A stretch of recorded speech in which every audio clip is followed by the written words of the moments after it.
Hello, no kako. This is Kenson again coming to you from the beautiful island of Maui in the middle of the Pacific. Well, you can see from this first slide that I'm going to be sharing about America's first prophet. If you look on YouTube, there are numerous prophets in America today. I mean, there's like the old phrase, dime a dozen, because there is everybody sharing about their dream and even visions that they have had about America, about this world, about the second coming of Christ, etc. But America had a first prophet, and I think his voice is one that we should take seriously because he was an exceptional man. And of course, I'm talking about that man standing near the bow of of his little boat here as they cross the Delaware. This, of course, is the great painting, Washington's crossing the Delaware. It's actually a huge painting, but it's not totally accurate because this boat that they're on is much too small from the ones that they actually used, which are between 40 and 60 feet long and not tiny like this one right here. But it is accurate in terms of the ice floes that were floating in the river at that time. This is on Christmas Day actually. He had planned to cross on the evening of Christmas Eve because he wanted to catch the Hessian garrison in New Jersey in a surprise attack at 6 a.m. But as it turned out, they were delayed. It's Murphy's Law. And so they didn't get there till around noontime. But he did bring a large number of his horses, as you can see here. This white one here, I'm sure, was Washington's.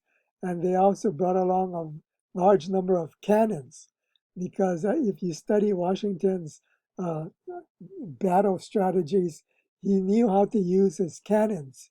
He used them from the very beginning at the Battle of Boston, which he fought in, as all the way to the end of the war in the battle of the siege at Yorktown, um, which he also won that battle, which ended the war for independence. But besides being an amazing general, he was a prophet, surprisingly. And so I'm going to talk about his prophecy in this video. It's been talked about in other videos, but the times we're living are very pertinent.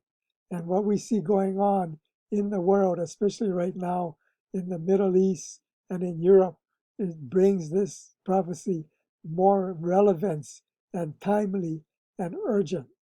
But just about the man, let's talk about the man himself.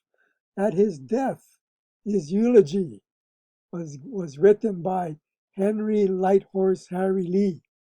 Lee was a major general in the Continental Army, member of the Continental Congress, governor of Virginia, father of the famous Civil War general Robert E. Lee, and close friend of George Washington. It's a small world back then. But this man knew Washington. He was a much younger man than Washington, of course. But he writes this eulogy where he says these famous words: first in war, first in peace, and first in the hearts of his countrymen. He was second to none in the humble and enduring scenes of private life, pious, just, humane, temperate, and sincere, uniform, dignified, and commanding. Washington was an amazing man. Everybody agreed upon that. In fact, let me even go back to this man that gave the eulogy. Henry Lighthorse Harry Lee was again the father of General Robert E. Lee. And interestingly, his son marries the great granddaughter of Martha Washington. I think this might be her right here, but ended up marrying her great granddaughter. And so, the Virginia was a was a small place at back then. And in fact, George Washington, as well as Martha Washington, who came from two of the richest families in Virginia. But um, I just wanted to mention this thing to show you that he was a man of incredible integrity. You all remember that story of when he was a boy, probably made up, but he, he chopped down this cherry tree besides the Potomac River. And when his father found out that his tree was chopped down, he asked his son, "Did you chop down the cherry tree?" And the famous reply was, "Father, I cannot tell a lie. I chopped down the tree." So, from a very young age, Washington was a person of integrity. And that was the purpose of that story. In fact, the reason he was part of the revolution against Britain was because in his experience with the British Army, he had experienced a lot of the the British social classes. You had the royal classes, and the lords, etc., and then the common man. And Washington was treated like the guy on the very bottom, and he didn't like that very much. And so when the Second Continental Congress met, he was planning to go home and to live peacefully with his wife Martha at his plantation in Mount Vernon. But the Congress voted to appoint him as the commander in chief of their army. And so instead of going back to Mount Vernon, he went straight to Boston to take charge of that ragtag army, basically a bunch of militias that had opposed the British as they made that march through Lexington and Concord. Washington gets up there and he puts them together, and they form kind of a formidable force that fights the British and is able to expel them from the city of Boston. And then he goes on down to New York, where he experiences his first defeat there. But his experiences in the British military, gave him a bad taste for the British rule. And so when the revolution began in 1775, uh, he said, "I'm in." And so that's why they appointed him as commander. And at his death, every person recognized him as a man of honor and a man of integrity. While in 1777, he found himself at Valley Forge. And this is the account of his vision. It says in 1880, the National Tribune, which became the Stars and Stripes military newspaper, published an article giving an account of the vision of Washington at Valley Forge. This account was told by a gentleman named Anthony Sherman, a veteran of the Continental Army and a man who supposedly heard these words firsthand from General George Washington. And so I'm not going to go read through the entire vision, but just the parts that are going to be relevant to us. And this is how it starts.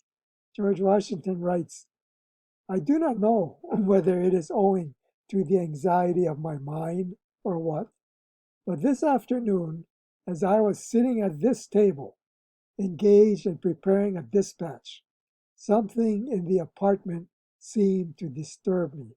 Let me explain this thing. Washington was not in an apartment like in Philadelphia or someplace. He was sitting in a log cabin. And in Valley Forge, instead of sleeping in tents, as artists seem to always render them, the army had built dozens of log cabins for the soldiers to live in and to keep warm through the winter. And obviously, Washington had his own little cabin, which he called an apartment. He goes on, "Looking up, I beheld standing opposite me a singularly beautiful being. So astonished was I, for I had given strict orders not to be disturbed, that it was some moments before I found language to inquire the cause of the visit. A second, a third, and even a fourth time did I repeat my question, but received no answer from my mysterious visitor except a slight raising of the eyes. And this kind of reminds me of the story, The Christmas Carol by Charles Dickens, and especially that first spirit that comes to um, Scrooge, that spirit of Christmas past. But here, the spirit appears to Washington and points to him the vision of three great perils that's going to come upon this new nation that Washington is fighting to conceive.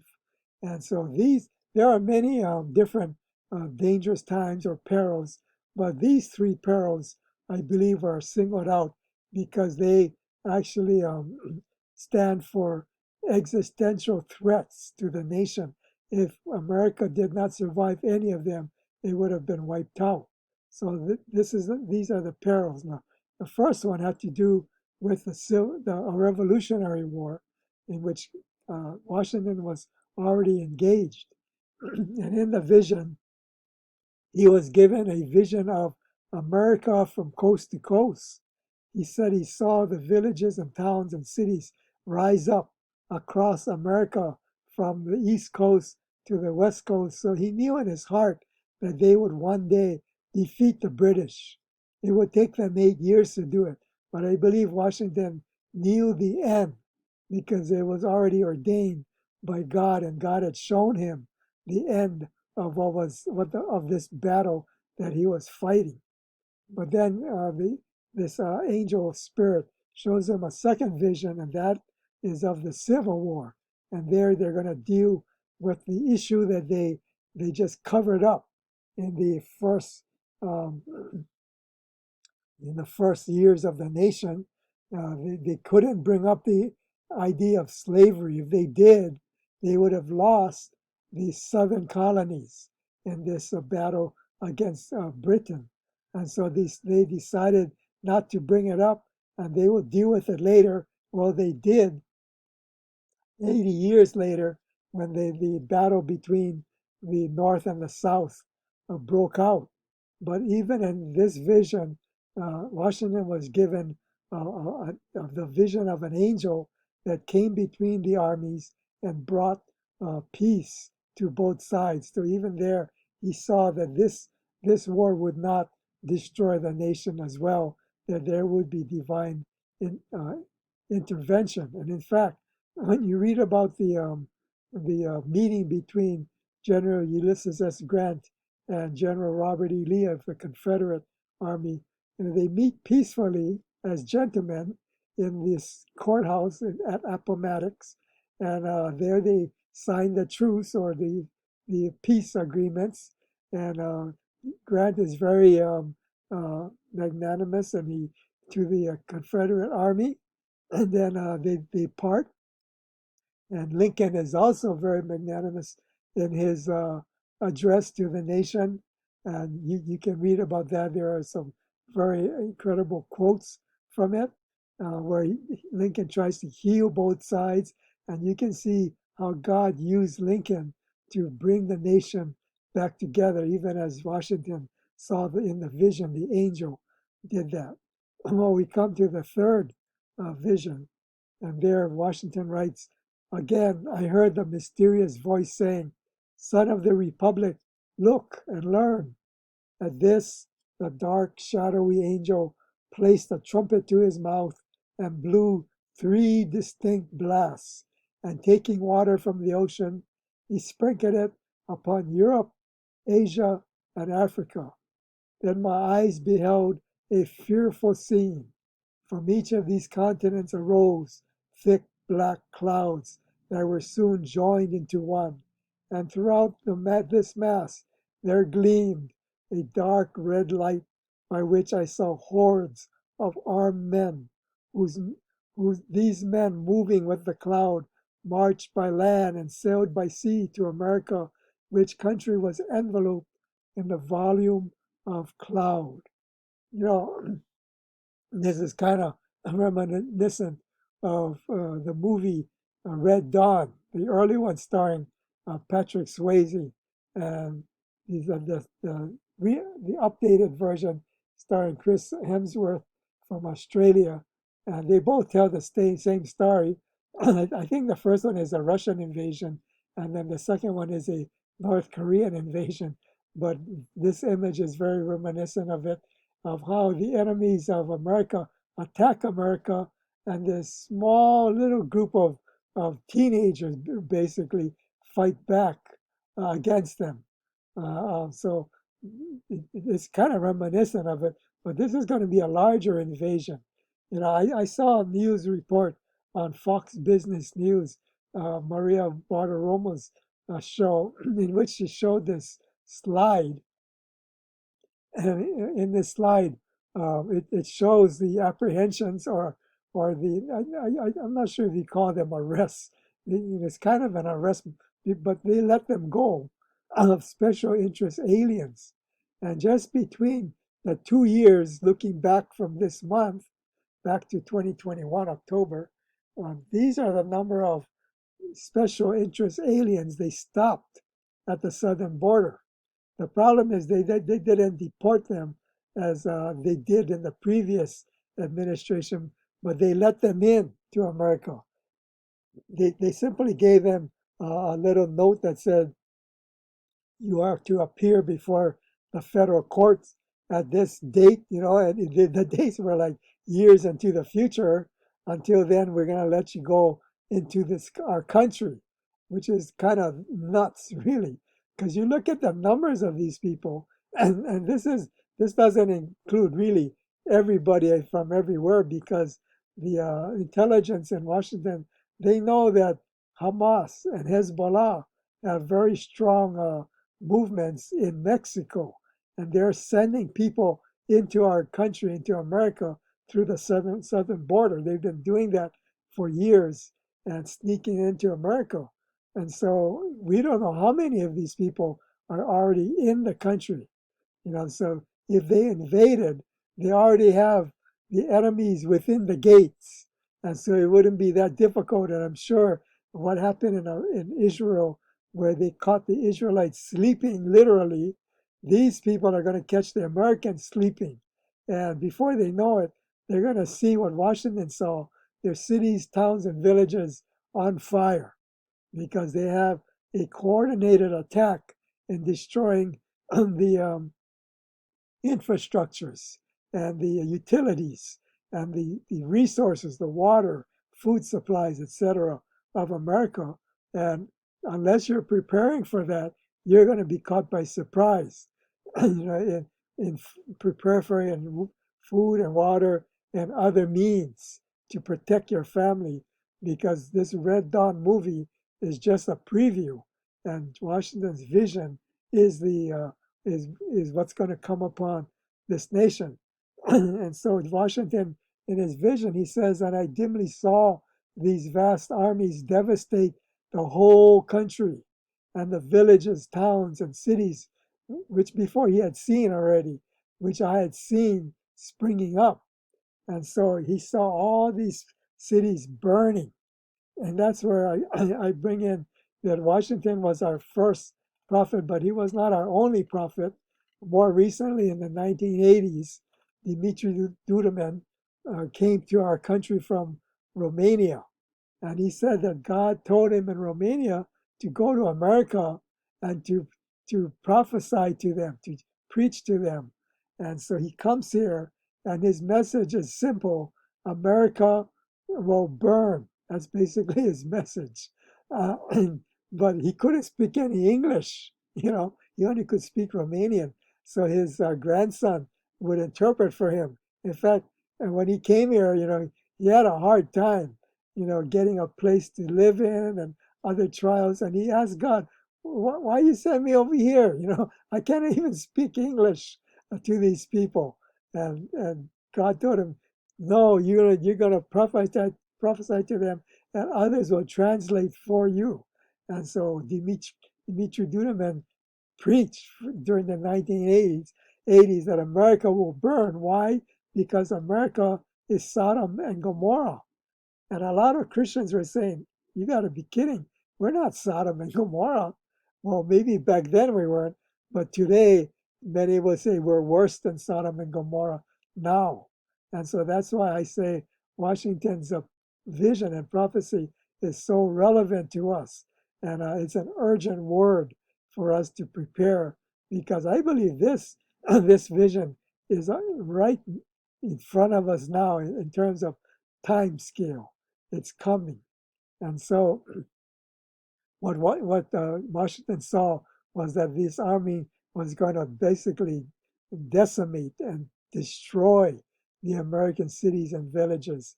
But then God, in His mercy, intervenes. Washington says, "Instantly a light as of 1,000 suns shone down from above me and pierced and broke into fragments the dark cloud which enveloped America." Now, I believe that this begins the revival that people keep talking about. America will not turn to Christ until it has to turn to Christ and God. And nothing turns us to God quicker than a trial, hard times. And when this hard time comes, people will automatically fall to their knees and ask God to protect them. Washington goes on. At the same moment, the angel upon whose head still shone the word Union, and who bore our national flag in one hand and a sword in the other, descended from the heavens, attended by legions of white spirits. These immediately joined the inhabitants of America, who I perceive were well nigh overcome, but who immediately taking courage again, closed up their broken ranks and renewed the battle. And here you see George Washington speaking in military terms, especially in the ending part of this part of the vision. But this is so reminiscent of Revelation chapter 19, where Jesus himself returns on a white steed, and there he comes with his army of some people believe it's the believers that have been raptured that's going to come with him. Others believe it's his army of angels that are going to come down with him, and they defeat the enemies of, of Israel, which is about to destroy Israel and overcome it. Well, this is kind of like Revelation 19 for America. You know, it's amazing that what America goes through, so similar to what Israel goes through. But even in the Revelation 19 scene, America will have their own Revelation 19, and it is this, according to Washington's vision. But God steps in at the nick of time when America is well nigh overcome, and they immediately take courage, close up their broken ranks, which is a military jargon, and renew the battle. And as he goes on to say, again, amid the fearful noise of the conflict, I heard the mysterious voice saying, "Son of the Republic, look and learn." Instantly the dark cloud rode back, together with the armies it had brought, leaving the inhabitants of the land victorious. Victorious. And so you see, America survives. And I believe the ones who are left, the remnant, now these are the ones who really believe in God at this point already, because they have seen with their eyes his intervention in protecting America and overcoming its enemies. Uh, this is going to happen, I believe, because I can see that it's already happening. You know, basically the stage is set for this happening. All the actors are in place in this world. You know, for the beast to emerge, for the war to start. Even within America, you can see it. The stage is set, and it's just going to take one spark. I don't know what that spark is going to be, but it's going to take one spark, and this whole world erupts in fire and warfare. Okay, and so this is going to come to America, but God, in His vision to Washington, gives us the finish, the last chapter, and we see that that those people that embrace the armies of God and God Himself are going to see a victory over the enemies. This vision stayed with Washington, I'm sure, through his life. 12 years later, he's elected president. And this article right here says that in his inauguration address, Washington gave a prophetic warning. He says, "We ought to be no less persuaded that the propitious smiles of heaven can never be expected on a nation that disregards the eternal rules of order and the right, or you could say, and the righteousness which heaven itself has ordained." Washington's warning was, if we would begin to depart from God, He would remove His blessings, His prosperity, and His protection from our nation. Now let me show you this image right here. This is the cover of a magazine. It's called the Saturday Evening Post that some of you might remember. I remember reading it as a kid. Uh, this is the cover of the magazine that Norman Rockwell, the great American painter who painted scenes of American. It's hard to explain what he was trying to portray, but it's the American ideal culture, that he would portray. And here in this one, he's portraying a faith, but it comes out in the very year that I was born. This is the year I was born, so I didn't see this one come to our house. But as I grew up, even when I was in elementary school, I would look forward to the Saturday Evening Post coming because I could see that cover image and then look at the interesting articles. But here in this cover, you can see that even back in 1951, the sight of a grandmother with her son saying grace in a public space in this diner, caught the attention of her fellow diners who are looking kind of in curiosity, but they're not looking in judgment or anything. You can see that they're looking at her, and maybe even in remembrance of their grandparents or their parents who said grace at home. So Norman Rockwell was trying to show that there is still this spark of goodness in America, and this is the 1950s, still yet. And it wasn't until the 1960s that we began to see the spirit of rebellion emerge. Well, that spirit of rebellion has continued from the 1960s, and it's my generation, the baby boomers, that had started it. But if the Saturday Evening Post was still being printed, it's no longer printed today, but if it was still being printed, the cover might look something like this today. You know what this is, of course. I don't have to explain to you that this has become a common scene in America today. We've come a long ways in the last 70 years since I was born, and that it brings us back to Washington's warning that if we depart, from and disregard the eternal rules of order and the righteousness which heaven itself has ordained, we cannot expect to see the propitious smiles of heaven, and which includes His blessings, His prosperity, and His protection from our nation. I remember the morning of September 11th, 2001. I would normally get up about 5 o'clock and leave the house about 6 a.m. to get to work early to the lab.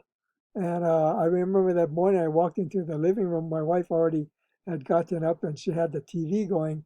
And on the news, they were showing a picture, a photo, or actually a live shot of a city with smoke covering it. And I thought, what city is that? I couldn't, put the location of that city because I had never seen that skyline before until it dawned on me that it was New York with the World Trade Centers missing. I looked at that and the first thought that came in my head when I realized that was that God's hand of protection over America has been lifted. And now Satan has been able to penetrate. And from that point on, he and his fallen angels have really taken hold. And we have seen, even in the last 22 years, scenes like this take place, and even more so than this. But can we now expect his blessings? Well, forget his blessings. Forget prosperity. This is going to disappear pretty quick. I believe the dollar is going to tank.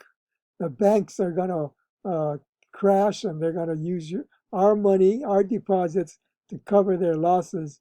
And we've already lost the protection of our nation, and therefore we will see the cities burned, and we will see an invasion, even perhaps from China and Russia, that Dmitry Duduman has prophesied that they themselves as well would come. And so, in fact, he did mention armies from the south of the border would also come, and he might have been talking about the people that have come across our border. And so the stage is set, and it just needs one little match to ignite this thing. God has, in His grace, has held everything back, but I think He's going to let it go quite soon. This prophecy by Washington, besides his vision, we will see it in our day. It's kind of reminiscent of what Jesus said when He said, "You are the salt of the earth. But if salt has lost its taste, how shall its saltiness be restored?" I'm not sure if salt can lose its saltiness. Some people say, well, if you dilute it with water to a great extent, and maybe that's true. I believe if the Christians live in the world to such an extent that their witness is gone, that could be true too. Jesus spoke about it in the parable of the sower. But this is a rhetorical question.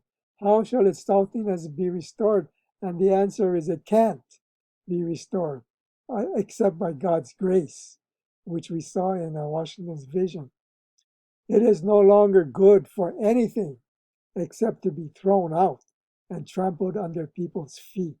Francis Chan gave a sermon on this verse right here, and he has a knack of giving illustrations that are funny but really piercing.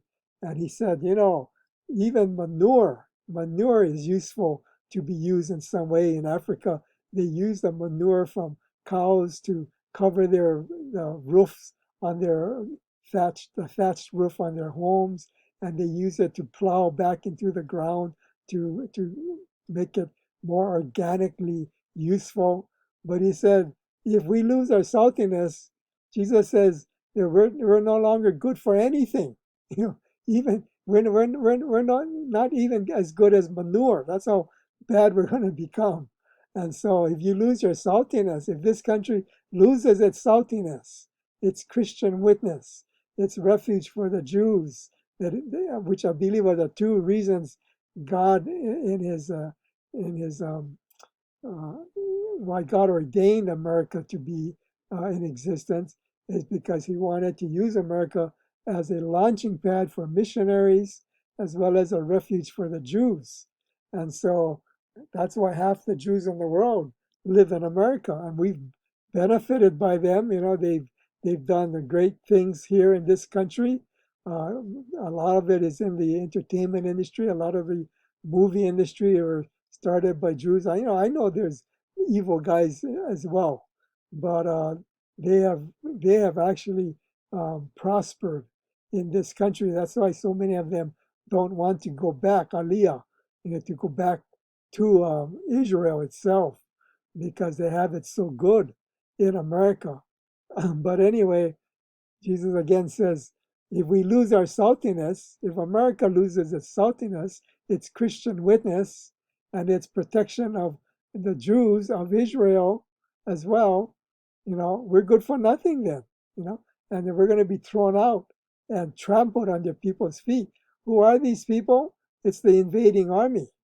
They're going to trample us down. And like I said, maybe even the Chinese and the Russian soldiers will invade, besides the ones that are already infiltrated our borders. Well, is anybody going to be saved? Well, we saw in his Washington visions, they will be in there. They will be saved only because God is going to protect a remnant of Americans to be saved. This verse right here, Jeremiah 29, 11 to 13, is kind of a verse I bet Washington had memorized it himself, because this verse says, "For I know the plans I have for you, declares the Lord, plans for safety and not for calamity, to give you a future and a hope." This entire first part, verse 11, was the only reason that I consented to my ministry heads, that for my wife and my son and myself to go to Papua New Guinea to start the ministry there in Port Moresby. That was the only reason I told them we'll go, because God gave me this promise over the weekend that I asked them to give me time to think about it. The only thing in my head at that moment was Papua New Guinea. Man, that's where they eat people. Why would I want to go to a place that they're going to eat us and kill us, and cook us? Why would I want to go there? But God gave me this promise over the weekend in a very clear way. And so on Monday, I told him, yes, we'll go. And we stayed there for 6 years. And in the 6 years we were there, God did have his hand of protection over us amazingly. I mean, I almost died several times, just going to different parts of the country, driving on the Highlands Highway. Back then, it was a very dangerous road, but he protected me. He kept me alive, and he fulfilled this promise. When my ministry heads told me they're going to send a bunch of college kids to Papua New Guinea, and that they wanted me to create a program for them for 5 weeks in the summer, I told them, "You crazy or what? This is not like a theme park in Disneyland. This is a dangerous place to live unless God, gives you that assurance that He's going to be with you." They said, "No, we're going to send them, and it's your problem."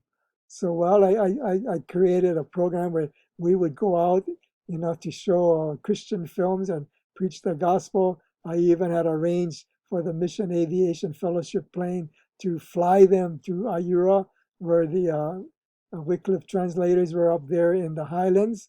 And so the students got to cram into this small plane and land on a jungle strip, a dirt strip out there in the highlands. I sent them out to, we all went out to this village in the Papuan side, stayed in a house that was on stilts way out in the ocean. And so they experienced a lot of different things. But on the final days that they were in Port Moresby, almost all of them almost got killed. My worst my worst dream, my nightmare had come true. The couple that came, there were a couple college kids. I found them a apartment, a flat we call it, in it was basically owned by the United Church, and it was offered to me by the secretary of the United Church, and we put them there, and there are other people living there as well, so they stayed there. And the guys we put in, we had an office, and above it was a small house, and so we put them in there. But on almost the last night that we were there ready for them to leave, um, they're all attacked by gangs, the rascals we call it, and the guys were almost killed. They were surrounded by 30 rascals who were threatening to kill them. And so these are big, we call them haole here in Hawaii, but they're Caucasian, big Caucasian guys, way bigger than me. And they said they were crawling around in the house on their hands and knees, peeking out through the window to see these 30 gang members outside calling them down. And the couple in the flat, they were surrounded, and they were calling them out, and they wanted to rape his wife. And so they were boiling water and throwing it out the window to keep them away from the windows and by the door. So, so the next morning they told me about their ordeal, and it was shocking, really. I just thank God that none of them were hurt. But from that point to the time that they left Papua New Guinea, we had the couple stay with us in our house. The guys, and we had set up for them to be protected by our staff, who spoke the Motu and could intervene for them with these gang guys. But thankfully, we got them all on their plane. They flew back to the States, all with their limbs intact and everything. But it was scary, the stories that they're telling me. So it was a dangerous place. And it showed me that God really had his hand of protection on my family. I mean, two of my second and third children were born there in Port Moresby. So in our time there, we had really settled in, and I was looking forward to coming back for a third term. The way it's set up is you go there for 3 years and you cannot come back during that entire time. And so we were there for 2 terms. I was looking forward to a third term, but God didn't allow us to come back. But this again was our promise, and God fulfilled this for us to the T. And he told me that this will be his promise to us for the rest of our life. And so I'm claiming this. And so hopefully you can read this and God speaks to you and says this promise is for you as well.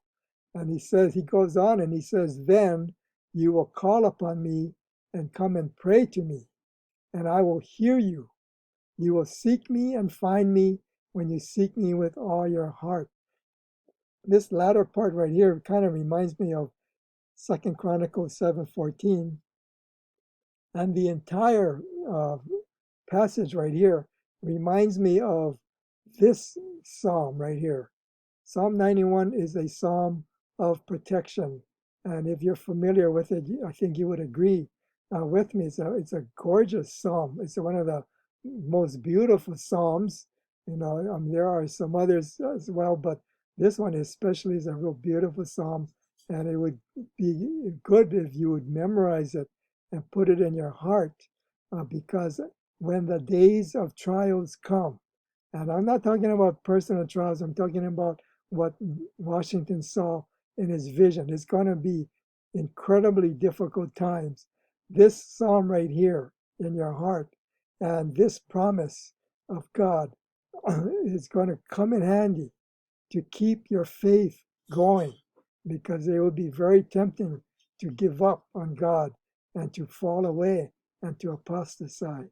But I'm going to put at the end of this video here, we've come to the end, but I'm going to put here, you're going to see it on this page, links to a reading of this psalm. It's one of the best readings that I've ever heard, and I'll put a link to it. It's a video I made with this reading, and also I'm going to put a link to my playlist of the 5 lessons that I made on Psalm 91, if you're interested in learning more about this psalm itself.